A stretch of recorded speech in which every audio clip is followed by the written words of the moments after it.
Peregrinos é a série que a gente começa a estudar a partir dessa semana.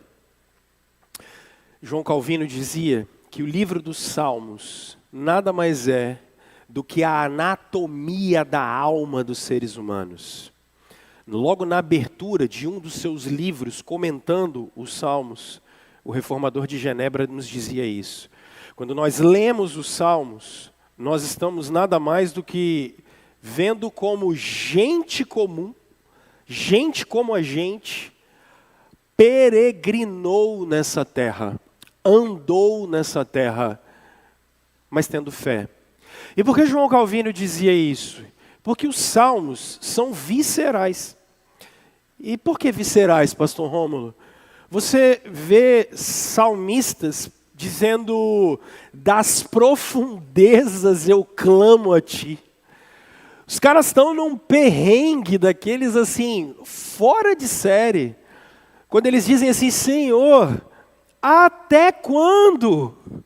Tamanho sofrimento. Quando eles olham e dizem assim, o meu travesseiro, ele está inundado de lágrimas. Eu não tenho mais, eu só faço à noite, eu deito e só faço chorar. Olha o que os salmistas fazem. Eles são humanos e vivem a humanidade deles. Mas os salmos também nos levam a momentos de deleite, porque vocês veem que a vida não é só sofrimento. Por exemplo, eles dizem assim, quando o Senhor restaurou a sorte de Sião, que nada mais é do que momentos como vocês vivem. Ciclos de enormes tristezas, de dificuldades, de alegria, de tensão, mas declarações de confiança muito grande. Como, por exemplo, eu falei com vocês umas semanas atrás, os salmistas dizem assim, Senhor, como é que eu amo a lei do Senhor? Como é bom. E é por isso que eu estou chamando essa série de peregrinos, porque essa é a nossa vida. Nós vamos fazer uma série de exposições nos 15 salmos de romagem, os salmos de romaria, ou os salmos de peregrinação. Eles começam no Salmo 120, aí vai 21, até o 134. E que salmos são esses? São salmos em que Israel, nas 3 vezes no ano que o povo de Israel era convocado a adorar no templo, eram salmos em que eles iam pelas estradas da Judeia, da Galileia, eles iam pelas estradas cantando esses salmos de romagem. Talvez uma coisa que fique bem mais fácil de entender, que ontem teve uma romaria aqui em volta. É claro que a gente não precisa mais fazer romaria, mas era um pouco do que os israelitas faziam. Eles saíam de suas cidades e eles iam cantando pela estrada até chegarem à presença de Deus no templo. Nós não precisamos mais fazer romaria, até porque Deus já veio habitar no meio de nós. Então nós não precisamos mais ir a lugar algum. Mas essa cena é muito importante. Eles saem de diversos lugares. Saía a romaria das mulheres com as crianças, depois saía a romaria dos homens, e todos eles se encontravam em Jerusalém para adorar o Deus que os tinha libertado do Egito, o Deus que tinha perdoado os pecados deles, o Deus que os sustentou no deserto, na festa das cabanas, tabernáculos, o Deus de Pentecoste, que é o Deus que os sustenta, que os mantém. Então, essa é a experiência que essas pessoas no Antigo Testamento viviam. Essa parte da Bíblia, ela trabalha isso. E é isso que eu quero conversar com vocês. Porque o que é a vida de vocês, senão uma grande peregrinação? A nossa vida é uma grande peregrinação. A gente começa, e dentro da expressão de Hebreus capítulo 11, nós somos peregrinos a tal ponto que nós estamos esperando o momento em que Jesus nos chamar para nós levantarmos o nosso acampamento e terminarmos a nossa peregrinação. Quando formos encontrar o Senhor, quando virmos um novo céu e uma nova terra. Porque tudo o que vocês estão vendo é passageiro. Nada disso vai ficar. Então a reflexão nessa série é como vivemos diante de Deus as nossas peregrinações. Como é a fé cristã numa vida em que nós não somos habitantes perenes desse mundo, estamos aqui de passagem, encontraremos o Senhor. Como nós desenvolvemos a nossa espiritualidade? É essa série, é isso que a gente conversa. Hoje, eu trago o Salmo 120, que é lindo, lindo, lindo, lindo. Ele já começa logo escrito cântico de peregrinação. Então você já entendeu o porquê que é um cântico de peregrinação. Imagine uma multidão pelas estradas, e fizeram isso aqui por 1000 anos. Essa cantata, pelo menos 3 vezes por ano. E olha como é que ele começa. Eu clamo pelo Senhor na minha angústia, e Ele me responde. Começa com uma declaração de fé. Senhor, livra-me dos lábios mentirosos e da língua traiçoeira. O que ela dará a você? Como lhe retribuirá, ó língua enganadora? Ele a castigará com flechas afiadas de guerreiro, com brasas incandescentes de sândalo.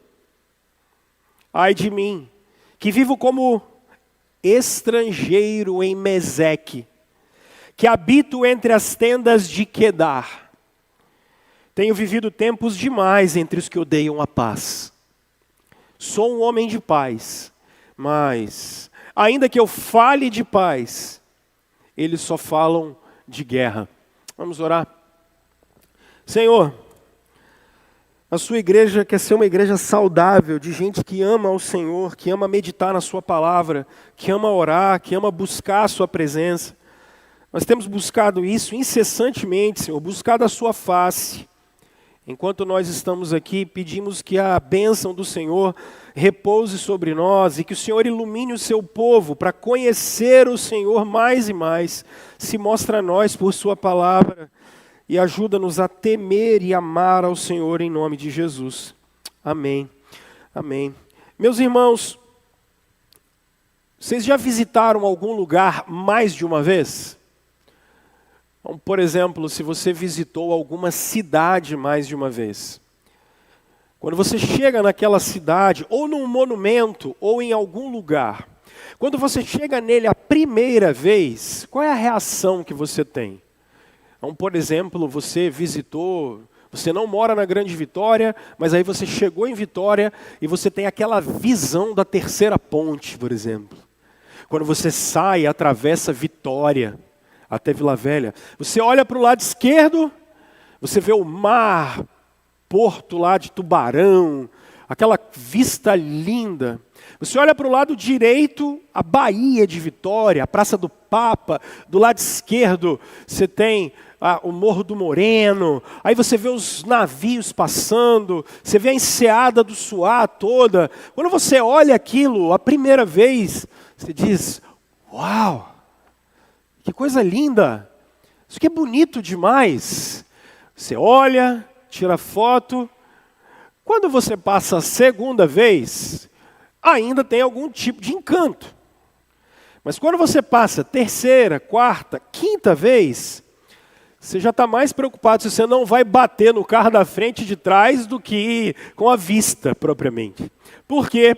O Eugene Peterson, interpretando essa perícope, o Eugene Peterson disse que a espiritualidade do século XXI, ela é a espiritualidade do turista.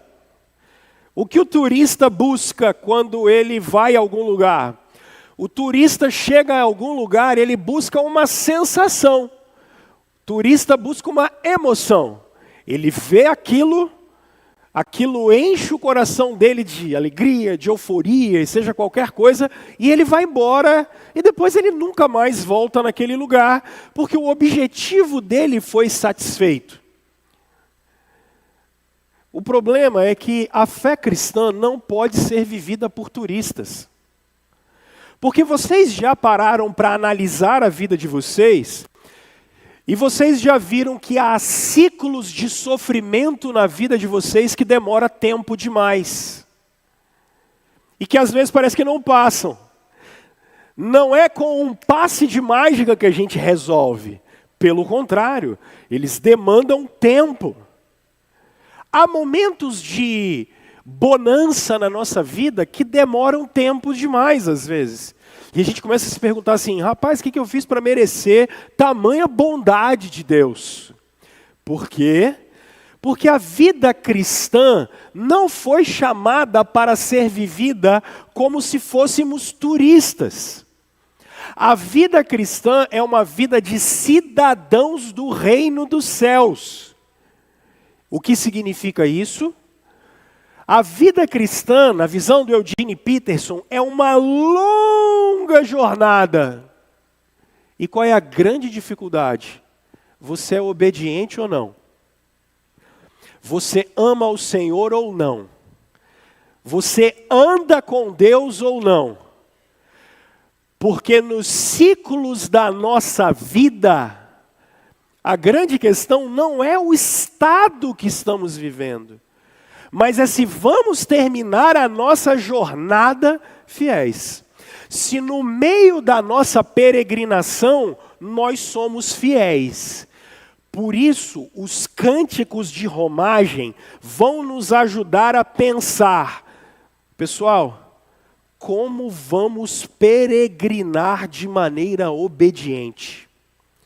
Como vamos viver de maneira fiel?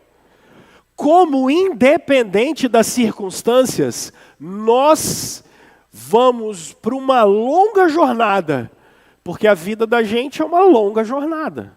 Olhem o apóstolo Paulo quando ele diz que ele completou a carreira e guardou a fé. Ele viveu uma grande maratona. 60 anos, 70 anos. Minha avó nos deixou no ano passado com 95 anos.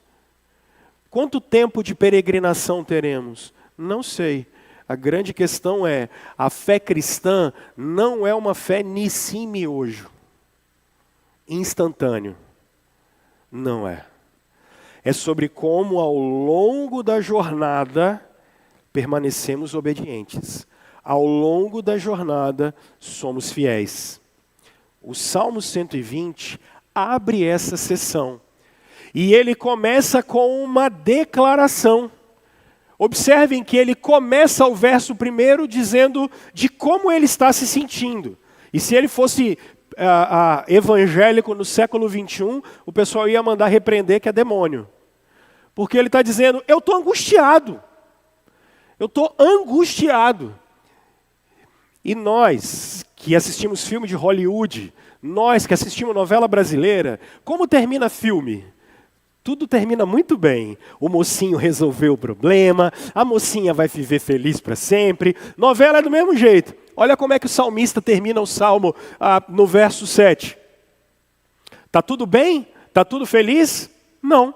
Sou um homem de paz. Mas, ainda que eu fale de paz, onde é que ele está vivendo? No mundo de guerra. Não tem isso. Porque vocês vão amanhã trabalhar e o mundo vai continuar igual. A realidade vai continuar igual, ela não muda.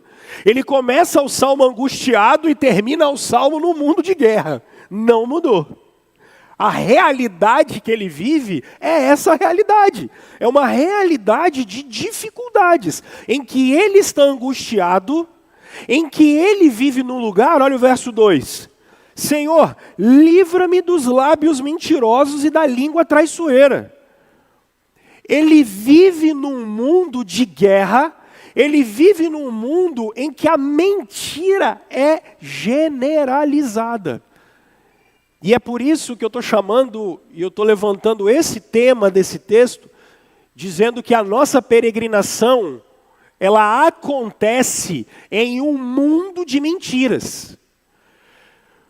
Porque o que o salmista está dizendo? Ele está angustiado, ele está vivendo num lugar em que as pessoas contam mentira o tempo todo, e o pior, é um lugar violento. Pastor, da onde você está tirando isso? Simples, olha o verso 5. Ai de mim, aonde eu vivo? Eu vivo como estrangeiro em Meseque. Meseque era uma cidade que ficava no que vocês conhecem hoje como o sul da Rússia. É uma cidade, é um povoado que está lá. Eles eram conhecidos por sua incredulidade. Mas ele diz que ele não só vive num lugar em que a incredulidade reina. Ele diz que ele vive no meio de uma tribo. Eu habito entre as tendas. As tendas de Quedar eram uma espécie de lugar em que uma horda de homens extremamente violentos habitavam. Ele não está querendo dizer que ele mora e tem 2 casas ao mesmo tempo em lugares diferentes. Ele está fazendo um relato do ambiente que ele vive. Eu vivo num mundo, eu vivo num lugar em que a incredulidade, a falta de fé existe. E eu vivo num mundo em que as pessoas são extremamente violentas. É isso que o Salmo 120 está dizendo. Olha o cenário que está dado. Eles estão indo adorar o Senhor. Mas qual é a realidade que eles estão vivendo? Angústia, um mundo de incredulidade, um mundo de gente extremamente violenta. E como ele responde a isso? Ele responde a isso dizendo, eu clamo na minha angústia. Mas ele tem uma certeza, Deus me responde. No meio da angústia, o Senhor responde ele. Mas ele tem uma outra certeza, que ele vai começar a dizer no verso 3, 4, 5. Quando ele começa a falar para as línguas mentirosas. Quando ele começa a falar para os violentos. Quando ele começa a falar para a incredulidade. Ele diz, gente, até quando que vocês acham que isso vai durar? Isso não vai durar para sempre. Ele diz, o Senhor vem julgar. O Senhor vem trabalhar. E aí, ele termina o Salmo fazendo essa declaração, dizendo, eu sou um homem de paz, eu sou um homem crédulo, eu sou um homem que teme a Deus, independente do mundo que está à minha volta. Esse é o Salmo 120. É bonito esse negócio, né, gente? E eu gosto do nosso método de interpretação, ele é tão legal, que é o método histórico-gramatical, por isso. Quando você começa a interpretar a Bíblia dentro do seu contexto, cara, ela se explica. É por isso que os reformadores falavam que ela se explica. Se eu quisesse parar e... Tá pronto, vocês já fizeram a aplicação. Porque vocês vivem nesse mesmo tempo. Vocês vivem nesse mesmo período. Vocês vivem num mundo de incredulidade. Vocês vivem num mundo violento. Vocês vivem num mundo em que as pessoas falam de guerra o tempo todo, a confusão é generalizada o tempo todo. Vocês vivem nesse momento, vocês vivem nesse tempo. A grande questão é, como é que nós peregrinos passamos por esse momento? Nesse mundo de mentiras, nesse mundo de incredulidade, como a gente vive? E é isso que eu falo com vocês rapidamente. Em primeiro lugar, pessoal, eu acho que a gente precisa pensar que uma constatação tem que ser feita. E aí o próprio Eugene Peterson, interpretando esse texto, ele diz que a gente tem que ter uma constatação muito clara. E você precisa entender isso. Anota, mentiram para nós. Mentiram para a gente. Mentiram para nós. O que você quer dizer com isso, Rômulo? Eu posso simplesmente citar o verso 2, que nós estamos no meio de lábios mentirosos e de língua traiçoeira. E eu posso dizer para vocês, ai de nós, porque vivemos como estrangeiro em Meseque. Nós habitamos nas tendas de Quedar, nós habitamos no meio de incredulidade e violência. Verso 6, tenho vivido tempo demais entre os que odeiam a paz. Esse é o nosso tempo. Mentiram para mim e mentiram para você. Como assim, pastor? Mentiram para nós dizendo que nós não precisaríamos de Deus para viver as nossas vidas. E o século 21 vive exatamente assim. Nós só buscamos o Senhor quando nós precisamos. Quando Deus é o último recurso, aí nós o buscamos. Mentiram para nós quando disseram para a gente que a finalidade das nossas vidas era a paz pessoal e a prosperidade. Mentiram para nós. Isso é mentira. Mentiram para nós quando disseram que a finalidade da nossa vida é a felicidade, como se a felicidade fosse um prazer que nós deveríamos ter e uma sensação que deveríamos ter. Mentiram para nós. Mentiram para nós dizendo que a psicologia, ainda com todos os seus recursos, poderia, e que devem ser usados, poderiam resolver todos os nossos problemas psicológicos. Mentiram para nós quando disseram que os grandes sistemas econômicos resolveriam o nosso problema de vida. Mentiram para a gente quando falaram que se a gente tivesse progresso tecnológico, a nossa vida ia ser resolvida. Mentiram para a gente quando falaram para a gente que se a gente tivesse muita ciência, a gente resolveria tudo. Mentiram para nós quando falaram que se a gente amasse mais a nós mesmos, a gente poderia amar o próximo. Mentiram para a gente. Mentiram. Mentiram para nós quando a gente briga por conta de tantas coisas que estão à nossa volta. Mentiram, gente. Esse é o período em que a gente vive. Nós precisamos entender que contaram mentira para a gente. Pastor, do que é que você quer dizer? Você levanta todos os dias atrás de dinheiro. Você levanta todos os dias tentando ter sensibilidade e sensações boas dentro do seu coração. Você levanta todo dia buscando prazer o tempo todo. E no final do dia, é sempre uma sensação de insuficiência absurda. E aí você não consegue lidar com os conflitos que acontecem na sua vida. Que é o que está acontecendo no século 21. A gente não consegue lidar com o problema do mal nas vidas da gente. Por quê? Porque mentiram para nós. Religiosamente mentiram para nós. Quando falaram para a gente que se você é crente, coisas ruins e difíceis não acontecem com você. Mentiram para a gente. Mentiram. E essa é a primeira constatação que a gente precisa fazer. Vocês vivem num sistema completamente mentiroso, que se retroalimenta. E que se você não abrir os olhos, a única coisa que vai te sobrar é angústia. Porque a verdade vem da boca do Senhor. O que vai consolar o coração da gente vem da boca do Senhor. O que vai direcionar o nosso coração é a palavra que Deus tem sobre nós. O que vai trazer paz para a gente não é o futuro que a gente imaginou construir, mas aquilo que o Senhor quer construir na vida da gente. Mentiram para nós, gente. Agora, o que eu quero dizer com isso, para eu passar adiante, você precisa aprender a identificar essas mentiras. Irmãos, qualquer coisa que tome o lugar de Jesus na vida de vocês, qualquer coisa que faça com que você desobedeça ao Senhor, a gente precisa olhar isso como uma grande mentira. Qualquer coisa que nos leve para longe dele, aprendam a observar isso. 2, se eu tenho uma constatação, aqui eu quero trazer um consolo, porque é um juízo de Deus. Observem os versos 3 e 4.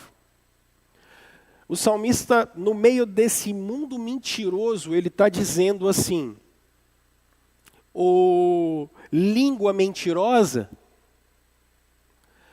o que vocês vão ganhar com isso? Nada. O que é que vai acontecer? Verso 4. Ele castigará com flechas afiadas do guerreiro, com brasas incandescentes de sândalo. Sabe qual é o consolo do salmista? Ele sabe que isso vai passar. O salmista sabe que isso vai passar. O salmista sabe que a presente era vai passar. Eu tenho dito isso com afinco aqui. O mundo do jeito que vocês conhecem não vai ficar para sempre. Vai passar. Está vendo todas essas mesquinharias que a gente fica preocupado durante o dia a dia, que tiram o nosso sossego, que tiram a nossa perturbação, que fazem com que a gente não tenha paz, não dê paz para os outros, que fazem com que a gente fique com esse sistema, com o mundo todo caído. Sabe o que ele está dizendo? Isso não vai durar. Não vai ficar. Nós, cristãos, precisamos entender isso de uma vez por todas. Para ilustrar isso, eu trago aquele cantor de música, às vezes gospel, às vezes não, o Marcos Almeida. Ele tem uma música muito interessante quando ele diz: toda dor é por enquanto. Toda dor é por enquanto. Eu acho que o que mais expressa o que eu quero dizer para vocês é isso. Pessoal, toda dor é por enquanto. E quando é que isso vai parar? Peregrinos têm os olhos fixos, não nas circunstâncias da vida que a gente vive. Peregrinos têm os olhos fixos na volta de Jesus.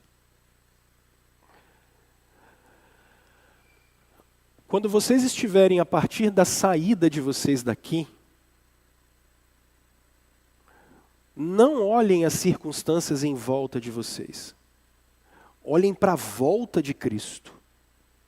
Olhem para Jesus. Porque amanhã, vocês vão viver... Amanhã não, daqui a pouco, né? Vai vir tanta flecha e tanta informação ao mesmo tempo que vocês começam a repetir aquelas frases assim: esse mundo não tem jeito. E não tem mesmo, né? Vocês começam a se desesperar e falar: olha o tanto de coisa que acontece. Agora olha só, quando a nossa esperança está lá no final da jornada, quando a nossa esperança está lá no fim, olhando para Cristo, você olha e você diz: tudo bem, toda dor é por enquanto. Vale a pena perseverar, vale a pena caminhar. Por quê? Porque como as flechas, assim será o juízo de Deus sobre a presente era. Percebem? Vocês ouvirão diagnósticos ruins, terão problemas em casa, vocês terão momentos de alegria, vocês terão isso tudo na vida de vocês. De nada disso vocês estão livres. Ficarão doentes, passarão dificuldades, o negócio vai quebrar, vão perder o emprego, não vão passar no concurso público, vai acontecer isso tudo com vocês. Vocês vão ser enganados, vão ser traídos, isso tudo vai acontecer com vocês. A grande questão é, como vocês passam por isso? Toda dor é por enquanto. Calma. Por quê? Porque, gente, ainda que a gente perca o corpo, o que nosso Senhor disse? A alma nunca. A gente ressurge. Quando você for embora, eu poderia só, e eu gosto de dizer da providência de Deus. Eu poderia só falar da providência, mas eu não quero falar só da providência. Eu preciso falar do juízo de Deus, que é isso que o texto está dizendo. Ele está falando, o mundo de mentiras, calma, o que é seu está guardado. Calma, para esse sistema inteiro, para essa maldade toda, calma, o rei está vindo, ele vem. Terceiro e último, se em primeiro lugar existe essa constatação do mundo ser assim, se em segundo lugar existe um juízo, em terceiro lugar, eu quero olhar isso como realmente o consolo de Deus para a nossa vida nesse mundo. Olha o verso 1 e 2 e eu quero resumir isso por aqui. Primeiro, observem que ele está angustiado. A palavra angústia aqui o peito desse cara está apertado. É essa que é a palavra angústia. Ele está com angústia existencial. O que ele faz na angústia? Clama. Na angústia ele clama. E o que Deus faz? O que Deus faz, irmãos? Responde. Independente de tudo, ele clama e Deus responde. E a oração dele é: Senhor, livra-me dos lábios mentirosos e da língua traiçoeira. Senhor, me livra de cair em algum momento, em qualquer proposta, em qualquer promessa que não seja a sua. É isso. Esse é o pedido e essa é a oração dele. Então, por favor, irmãos, num mundo de mentiras, em que Jesus não tarda e voltará, eu preciso que vocês tenham uma esperança. Número 1, clamem, clamem, gritem a Deus por socorro. Ele ouve o seu povo. Clamem. A palavra clamar aqui é isso. Gritem a Deus por socorro. Chamem pelo nome do Senhor. Alguns loucos dizem que é para entrarmos em juízo com Deus. Jamais façam isso. Isso é de uma irresponsabilidade teológica fora de série. Mas não deixem de clamar. O povo de Deus ora muito pouco.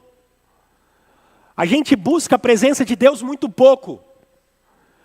Porque a gente confia demais num sistema mentiroso. Se tiver mais educação, resolve o problema. Se tiver mais saúde, resolve o problema. Se tiver mais infraestrutura, resolve o problema. Se levar no psicólogo, resolve o problema. Eu não quero dizer que se a gente não tiver essas coisas, a vida não vai ter uma qualidade melhor. Mas não é disso que a gente está falando. Porque é possível viver numa palafita no meio do mar e viver bem, e viver em paz. É disso. E ter uma família em paz.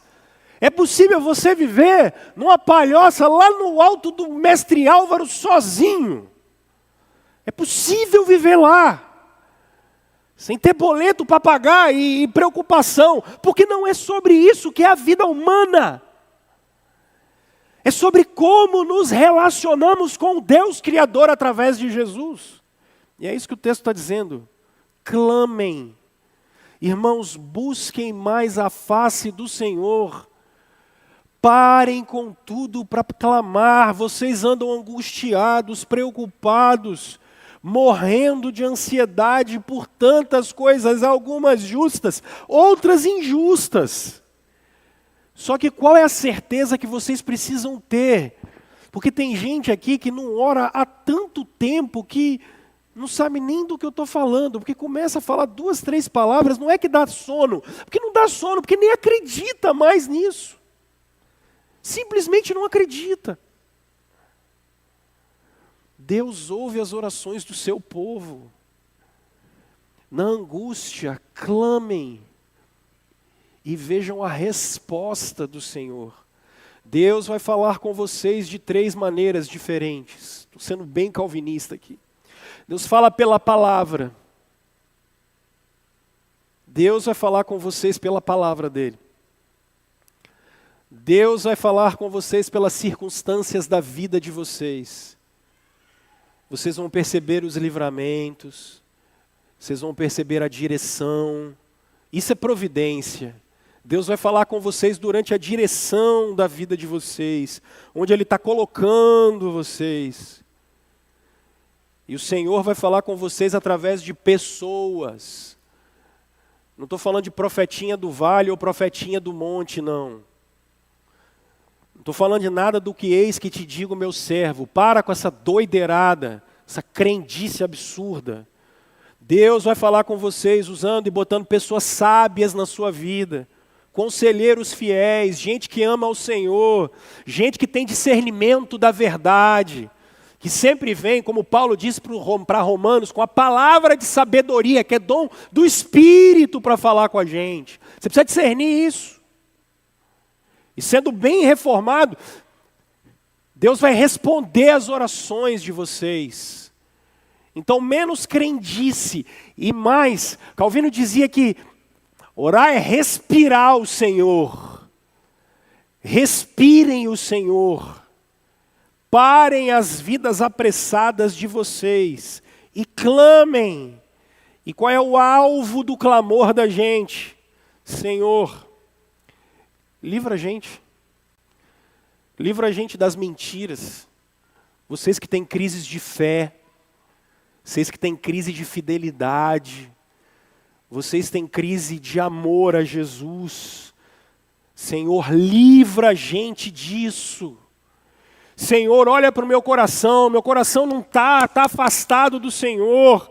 As verdades do Senhor não estão batendo mais, Senhor. Livra, Senhor, o desejo da infidelidade ao Senhor chega no meu coração. Me livra. Senhor, as mentiras começam a tomar conta, o pecado quer tomar conta do meu coração. Senhor, me livra. Senhor, livra a gente desse domínio. E aí, o que o texto bíblico diz? Na minha angústia eu clamei. E o que Deus fez? Ele sempre responde o seu povo. Deus sempre responde o seu povo. Quem disse isso? Nosso Senhor Jesus. Ele está diante de um túmulo e ele diz, Pai, obrigado, porque o Senhor me ouviu.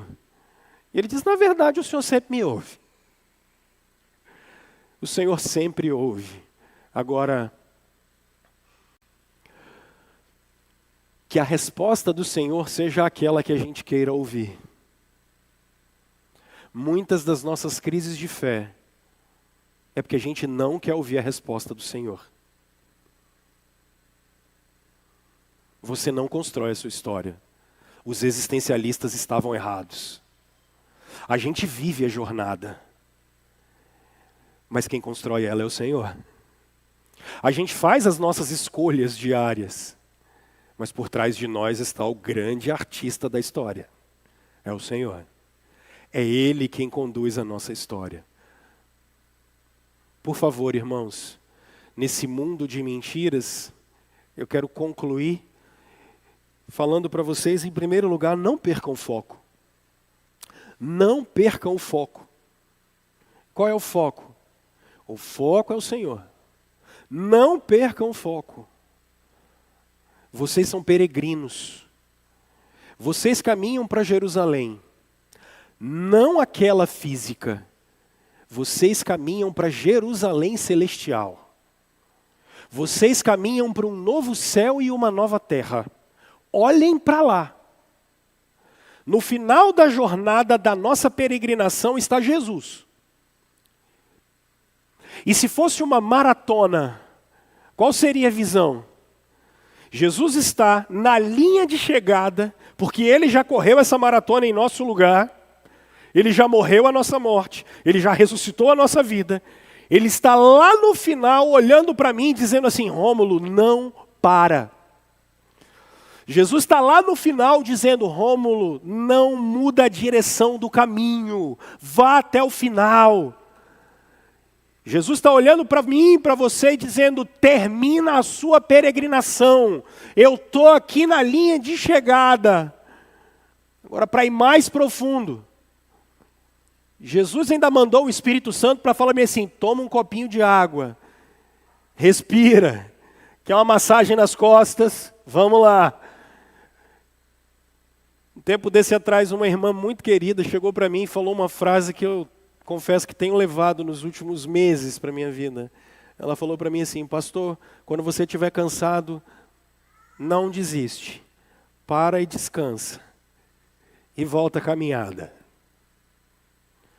Se vocês estão cansados, dá uma parada, meu filho. Quem diz que vocês precisam cumprir a jornada de uma vez só? Ela é longa. Calma. Não perca o foco. Vocês estão caminhando para Jerusalém. Jesus está lá no final. O mundo tem os seus percalços, mas Ele disse que andaria com a gente. O Espírito Santo está aqui para fortalecer vocês. Vamos continuar a jornada. Olhem para o Senhor. Segunda aplicação. Não se esqueçam do Senhor. Não se esqueçam do Senhor.